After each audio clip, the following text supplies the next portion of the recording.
سے طوائف آئی، طوائف، سارا اس کا نام تھا، سارا گانے والی ناچنے والی، اور آگے مدینے پہنچ گئی، کہنے لگی فاقو مر گئی ہوں میری مدد کر، اللہ کے نبی سے کہہ رہی گانے والی ناچنے والی، فاقو مر گئی ہوں میری مدد کر۔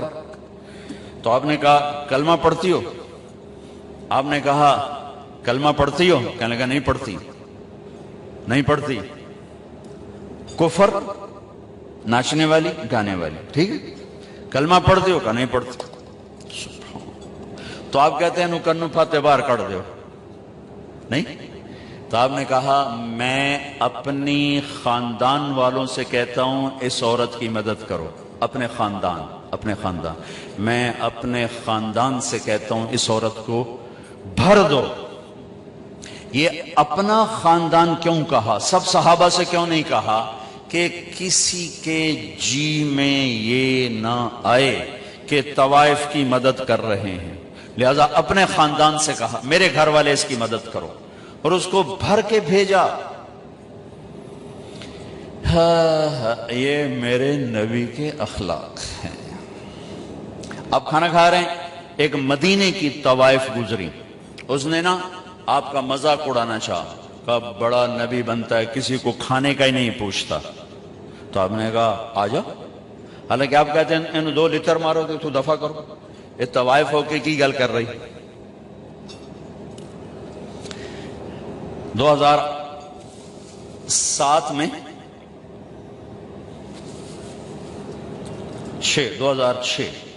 2006 میں نرگس میرے ساتھ حج پر تھی، لاہور کا گروپ تھا، اس کے ساتھ ہم گئے ہوئے تھے، اس کو تیار کیا تھا۔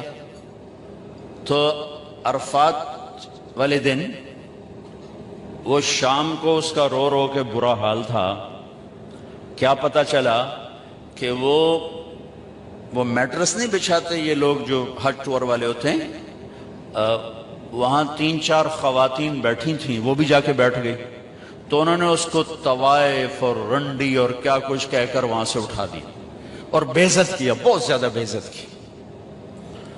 تو اس کو اتنی مشکل سے سمجھا بجھا کے اس کو نرم کیا۔ میں نے کہا میں اب کس کے سامنے رونا روں، یہ وہ جگہ ہے جہاں میرا اللہ کہتا ہے اتنے گناہ لے کر آؤ جتنے بارش کے قطرے ہیں معاف کر دوں گا، اتنے لے کر آؤ جتنے ریت کے ذرے ہیں معاف کر دوں گا، اتنے لے کر آؤ جتنے درختوں کے پتے ہیں معاف کر دوں۔ تو ایک طوائف کے پاس اتنے گناہ تو نہیں ہیں کہ وہ بارش کے قطروں سے زیادہ ہو جائیں، یا ریت کے ذروں سے بڑھ جائیں، یا درختوں کے پتوں سے بڑھ جائیں، لیکن نفرت نفرت نفرت نفرت انسان ہی نہیں سمجھتا۔ ایک ہوتا ہے پیسے کا تکبر، وہ بھی بڑا خوفناک ہے، ایک ہوتا ہے نیکی کا تکبر، یہ پیسے سے زیادہ خوفناک ہے۔ میری گل ذرا کان کھول کے سنیں آجے، ایک پیسے کا تکبر ہے، یہ بھی بڑی بھیڑی شے ہے، لیکن نیکی کا تکبر اس سے بھی زیادہ ہوتا ہے۔ یہ آدمی کو ایسے ہی گراتا ہے اللہ کی نظروں سے جیسے بڑے بڑے گناہوں سے انسان اللہ کی نظروں سے گرتا ہے۔ اس کا یہ میں نے آپ کو نمونہ دکھایا کہ اٹھ جا یہاں سے، طوائف ناچنے والی، وہ تو توبہ کرنے گئی تھی وہ، اور اس نے کی توبہ، گھر بیٹھ گئی۔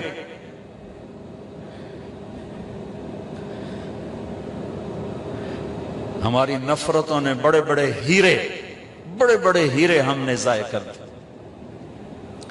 نسیم وکی ایک اداکار ہے، اس کی والدہ فوت ہو گئی، میں اس کا جنازہ پڑھانے گیا تو سارے اداکار ہی تھے، 250-300، تو میں نے سب کو بٹھا لیا، عجب ان کے حلیے حال تھے۔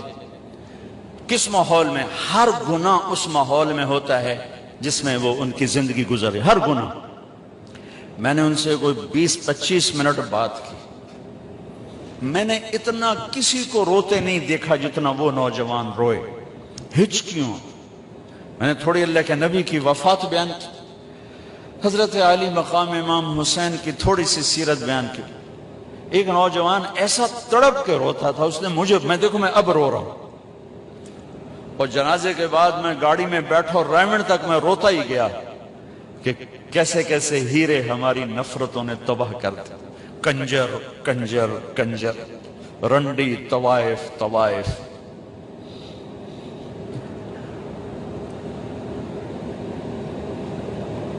کون جسم کو بیچتی، کس نے گھنگرو بندھا پہنائے، کس نے اس کو جسم فروشی پہ مجبور کیا؟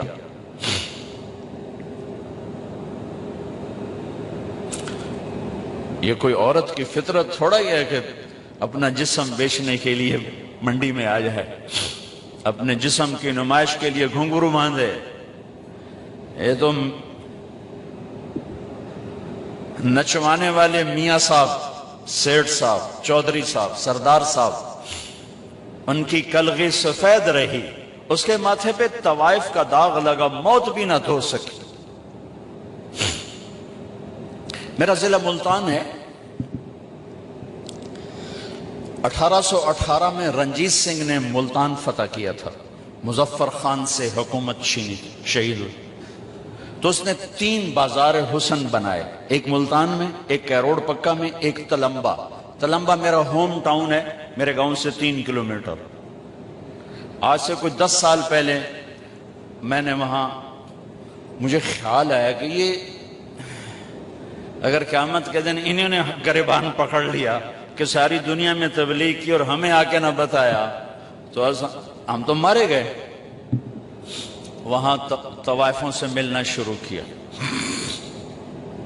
ان کو کبھی گھر بلایا، کبھی ان کے پاس۔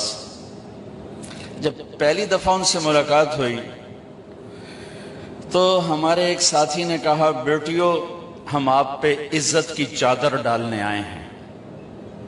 ایک چھوٹا سا جملہ ہے، ایک جملہ، ہم آپ پہ عزت کی چادر ڈالنے آئے ہیں۔ تو وہ ایسے روئیں جیسے کوئی دکھوں کا مارا روتا ہے، کہنے لگی یہاں تو کپڑے اتارنے آتے ہیں لوگ، آپ کون ہیں جو ہم پہ چادر ڈالنے آئے ہیں؟ یہاں تو لوگ کپڑے اتارنے آتے ہیں۔ کپڑے اتارنے والے اسی طرح میاں صاحب ہیں، ان کی عزت پہ کوئی فرق نہیں آیا، وہ طوائف بن گئی۔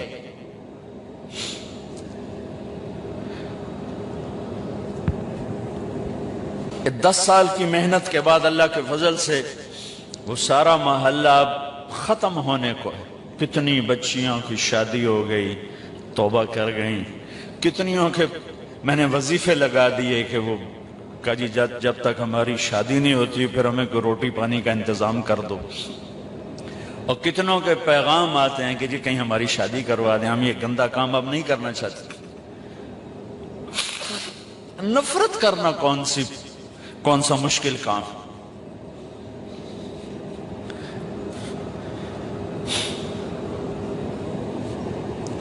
وہ طوائف کہنے لگی یہ کیسا نبی ہے جو کسی کو پوچھتا ہی نہیں۔ آپ نے کہا آجا، تو بھی آجا، بٹھا لی۔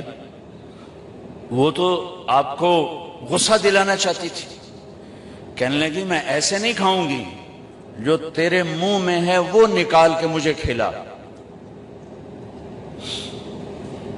اور ہماری پنجابی کی مثال ہے، کبا سمجھتے ہیں؟ کبڑا، کبے نو لت لگی وہ سدھا ہو گیا، ان کو سے لت ماری وہ سدھا ہو گیا۔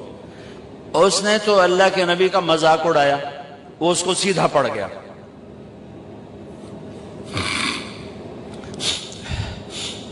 جب اللہ کے نبی کا لعاب اس کے منہ میں جب گیا تو کیا ہونا تھا؟ جو ہی آپ کے منہ کا نوالا اس کے منہ میں گیا، اس نے وہیں کلمہ پڑھ لیا اور مدینے کی حیادار پاک دامن عورت بن گئی۔ میرے بھائی بہنوں، زندگی کی خوبصورتی حج سے نہیں ہوگی، نماز سے نہیں ہوگی، روزے سے نہیں ہوگی، ذکر و تلاوت سے نہیں ہوگی۔ ہاں، یہ ہماری فاؤنڈیشن ہے، ہماری بنیاد بنے گی۔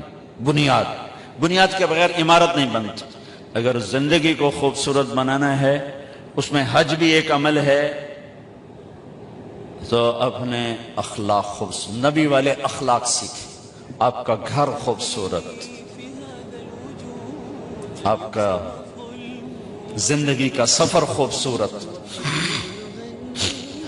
آپ کی اولاد آپ سے خوش، آپ اپنی اولاد سے خوش، آپ کی بیوی آپ کو دعائیں دے گی، آپ اپنی بیوی کو دعائیں دیں گے اگر نبی والے اخلاق زندہ ہو جائیں.